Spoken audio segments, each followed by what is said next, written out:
Breaking news out of Evergreen, another shooting in that community. Investigators say the shooter is down.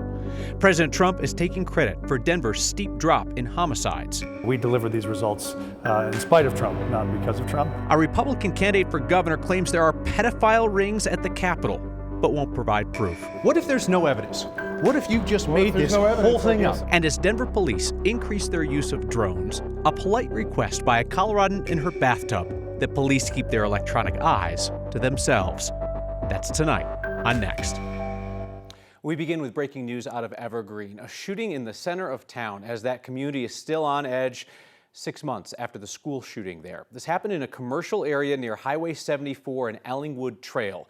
The Jefferson County Sheriff's Office tells us that the shooter is down from a self-inflicted gunshot. They are saying at this point they have no confirmation on other victims. The situation was initially treated and described to the public as an active shooter. Deputies are still clearing buildings in that area, and they're asking people to stay clear while that happens. Let's bring in 9 News reporter Shalima Maharaj, who is up there. Shalima, second time in 6 months that law enforcement has gone streaming up the hill to Evergreen on the report of a shooter in the center of town. That's exactly it. And right now there is an area here that is completely cordoned off. We're actually just waiting to hear an update from the Jefferson County Sheriff's Office. They do have us quite a ways back from the scene. It's an area with a lot of businesses. And so we're hoping to get a closer look as the evening goes on. But I'm going to step out of the way so you can see what we're seeing at this point in time. But like you mentioned, they ended up receiving that call for an active shooter here in the 32,000 block of Ellingwood Trail in North Evergreen. They say that that shooter is down after shooting themselves. At this point, we are told there are no known victims. We know that the deputies are still going in there, clearing out some of the buildings. We've heard that the FBI is aware of what happened, and that they have people on standby if the Jefferson County Sheriff's Office requests their help. Now, like I mentioned, there is still a very, very large police presence here right now at Ellingwood Trail between Highway 74 and Bergen Parkway. For the moment, they are asking residents to steer clear of the area so that they can continue to maintain control of this particular intersection and this area here where they are continuing to investigate. All right, Shalima Maharaj for us in Evergreen, where the community just earlier this week gathered to talk about the impacts of that school shooting, what changes they want to see going forward. I appreciate you being up there for them tonight. Denver saw the largest decline in homicides last year of any major city in America. Now, President Trump, who suggested that Denver is a lawless leftist hellhole, is taking credit for making the city safer. Our Mark Salinger has that. Despite what you might be hearing, Denver is safer than it's been in a long time.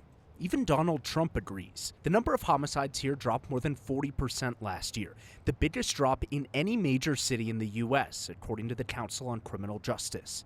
And the president wants credit for that. The monumental turnaround is a direct result of President Trump's unwavering commitment to make America safe again, the White House wrote in a news release, linking to the numbers. We delivered these results in spite of Trump, not because of Trump. Denver Mayor Mike Johnston has touted those same numbers as Trump, but he has a very different view of how his city went from 69 homicides in 2024 to 37 the following year. Have you gotten any resources from the federal government that have helped bring down that homicide rate? We have not.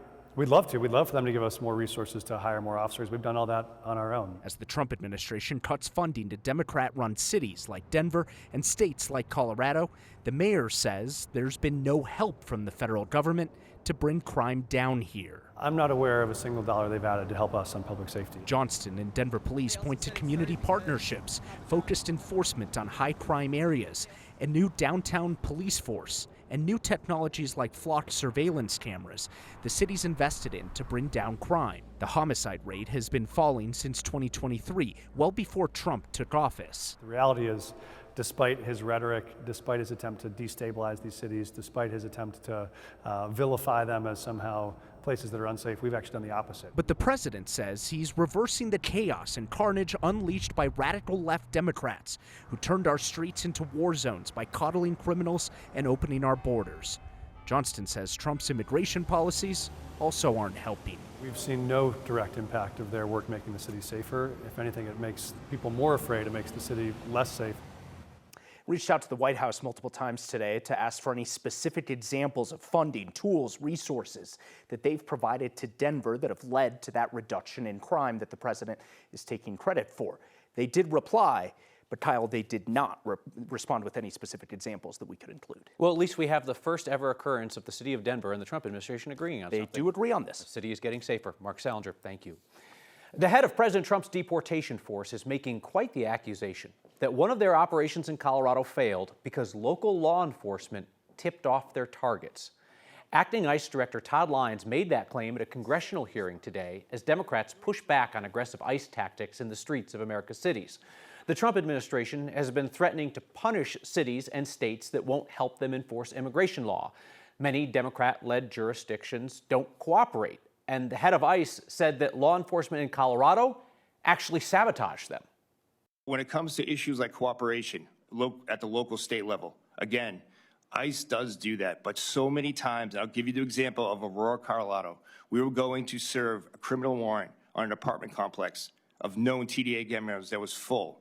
We tried to work with the state and local government. They made notifications that the operations were ongoing. So when tactical teams arrived, protesters were already there, and the apartment complex was empty. Here's the story on that. Several apartment buildings targeted by ICE in Aurora were nearly empty at the time of the raids last year, but that was a process that had started weeks before agents showed up in Aurora. In January, the city declared several buildings at the Edge at Lowry complex a public safety risk. They'd been notorious for violent crime and code violations. Tenants were told to move out before ICE came to raid the property. ICE showed up on February 5th, 2 weeks before the apartment buildings were set to close. ICE said that they had hoped to arrest 100-plus gang members in Aurora that day after President Trump had falsely claimed the city had been conquered by a Venezuelan gang. A Fox News crew embedded with ICE that day reported only 30 arrests. The administration at first blamed the news media for leaking the operation, but didn't provide evidence. We reached out to ICE to ask which law enforcement agency they're now blaming for the leak, and we have yet to hear back. It's the kind of claim that's bound to get attention these days, whether it's true or not. A Republican running for governor says there are pedophile rings at the state capitol, pedophile rings involving elected officials. Just one thing. So far, State Representative Scott Bottoms of Colorado Springs has been unwilling or unable to offer any evidence of his claim. And state leaders worry he's putting lives in danger. Pedophilia runs through our House, our Senate, and our governor's office. Republican State Rep Scott Bottoms made that claim without offering evidence. We know who the people are. As he campaigned for governor last weekend. I've been working with the FBI for 3 years now. FBI outside the state of Colorado because I do not trust CBI, state police, or FBI in the state of Colorado. Bottoms wouldn't agree to answer questions and repeated requests for a scheduled interview. Unscheduled interview time. So we showed up at the state capitol. Representative Bottoms, how are you? Kyle Clark, 9 News. You are alleging that there are pedophiles buying and selling children for sex, elected officials in this building who are pedophiles. Yes. And you have said that you will reveal this information if Colorado elects you governor.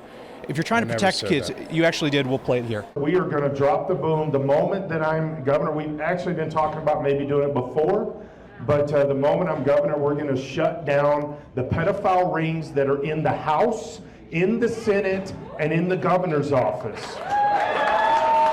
If you're serious about protecting children, why not present that evidence right now to local law enforcement that is ready and willing to take your allegations and investigate them? There's a major difference between awareness and justice. Justice is not what you do. Justice is what I do. FBI knows about it. FBI will bring it out when it's time. I'm not the one that's going to bring this out. I'm not a federal prosecutor. I'm not a federal law enforcement. And I never said I would do it when I'm governor. Show your fake video. When I become governor, because I know this information, I'm going to work very strongly with the FBI, and we're going to put people in jail. What if there's no evidence? What if you just made this whole thing up? I made the whole thing up. Yeah, that's what I'm asking you. Yeah, because you're full of crap. I believe that we have a politician who is recklessly endangering others by making false allegations and accusations that are unfounded, simply to garner attention. Democratic House Speaker Julie McCluskey says Bottoms' allegations could lead to violence against people at the Capitol. It puts all of us in danger. Republican Senator and gubernatorial candidate Barb Kirkmeyer agrees. I think one of two things. He's either made it up, or two, He's been sitting on his hands for over 3 years while little kids are maybe getting trafficked or raped. That's just disgusting to me. Have you met anybody in this building who believes that his allegation is credible? No. Republicans, Democrats, staff? No. Do you think he made it up? I do. I do. I think he's desperate right now, and he's made it up. We should say the FBI, as a matter of standard practice, does not comment on tips or potential investigations. We reached out, and the Colorado State Patrol, Denver Police, and the Denver DA's office are all ready to investigate Scott Bottom's claims if he has evidence. Denver police insist their drones are not peeping in people's windows. A woman who says she had an unwanted visitor at bath time has some questions. Next. Denver police are flying drones these days to scope out situations, determine if officers on the ground are needed, which led to a woman in Cap Hill this week looking out the window as she sat in her bathtub, staring right into the electronic eyes of DPD. Needless to say, she told our Spencer Soysher it freaked her out. You know, I like to come and take a bath, just relax after work. If ever there was someone peering through your windows, you'd call the police. I was just playing on my phone, relaxing, and I saw a flashing light coming from the window. But what if you think the one peering through your windows is the police? It was a drone. And I was like, oh my God. Eden and her boyfriend Carlos have asked us not to show their faces. On Monday night, Eden was sitting in the bathtub on the second story of her Cap Hill apartment building. Blinds open. Is your first thought, this thing can see me? Yeah, 100%. I felt violated. That drone didn't belong to a stranger, but belongs to Denver police. It's part of the city's 4-month-old Drone as First Responder program. Were you aware that Denver police had a drone program? No, not at all. Flight logs posted by the department show this drone was deployed to a call near Eden and Carlos's building to scope out a call for a suicidal person. DPD says the camera was facing the opposite direction of the couple's apartment the entire time. They sent us this picture to prove it.